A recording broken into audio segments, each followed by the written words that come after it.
What's going on guys, Don is here. I'm about to put a finish dito sa table na ginagawa ko. And share ko lang sa inyo itong roller na gagamitin ko na pang varnish.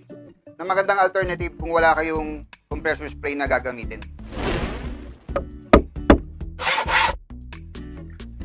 So bali yung tawag dito is Woolmax, yung finishing roller. Yung Omega brand, pero hindi ko alam kung may iba pang mga brand nito eh. So buksan natin. So yung cotton niya is very fine siya, no? Cotton to, hindi to yung foam. So compare dito sa regular na roller brush, ito makapal yung mga tela niya, no? And ito very fine. So mas magiging maganda nga yung finish dito. So ito kasi nakaka-create siya ng orange peel, no? Doon sa finish natin. So ito, very fine siya. So bago natin to gamitin, meron muna tayong kailangan gawin. Hugasan muna natin to ng lacquer thinner or kung ano yung medium na gagamitin nyo. Kasi out from the package, meron pa tong mga loose na fiber, no? Doon sa pagmamanufacture nila. Kaya pag ginamit mo to kaagad, out from the package, may mga himulmul na kakalat. So magandang hugasan muna. And sa paggamit, meron tayong technique na ginagawa. So yung pagtulak nito at paghila, kailangan binabaliktad.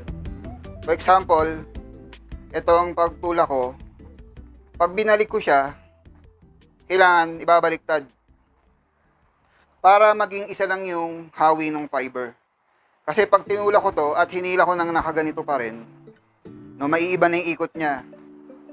Una, kung dito tayo ng side, nagka-counterclockwise siya. No, pag binalik kong ganon, clockwise na, no, mahahawi yung mga fiber. Yun, magkakaroon tayo ng orange peel dun. Hindi katulad ng pag tinulak ko siya, naka-counterclockwise siya. No, pag hinila ko, at dito tayo nakatingin, counterclockwise pa rin yung ikot niya para maging mas maganda yung finish. So, isa pang tip, pag malapad yung pinifinish nyo na table, na mag-start kayo sa far side. Kasi pag dito kayo nag-start, no, by the time na nandun na kayo sa far side ng table, medyo malagkit pa yan. Nasasayad na yung katawan nyo. Pero hindi ko lang alam kung ako lang may problema doon kasi medyo malaki yung abs ko eh. So first thing na kailangan gawin is niliha ko muna yung sanding sealer ng 240 grit na sandpaper. And then pinunasan ko lang siya ng basahan para lang matanggal yung mga alikabok ng pinaglihahan. And then nagsimula na ako maglagay ng top coat. And then yung paggamit niyang roller, maximum lang ng 2 passes. Kasi pagka i-roll mo pa ng pangatlo yan, mabilis lang matuyo yung lacquer eh. Kaya medyo malagkit na yun, masisira yung finish niya. And pag ginamit nyo ito, mapapansin nyo sa gilid, yung mga overlap niya, mas makakapal yung varnish doon. No? Pero huwag kayong matitempt na balikan yun. Kasi eventually, magko-combine din yung chemicals nun and mawawala din yun.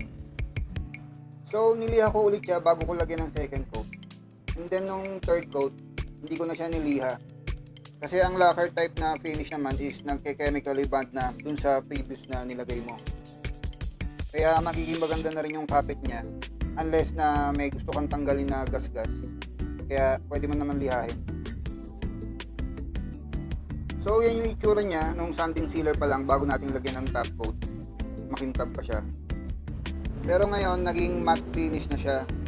And most importantly, wala tayong makakita ang roller marks dyan. Parang spray finish din yung naging outcome niya. So I think that was it.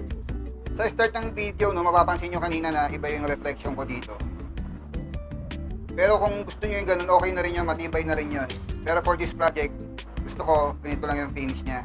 And gusto ko lang din pasalamatan si Larry Polamares ng Best Varnish Paint Ideas and Technique. Kasi sa kanya ko nakita yung roller brush na yun. So again, thanks for watching, keep safe, and see you on the next one.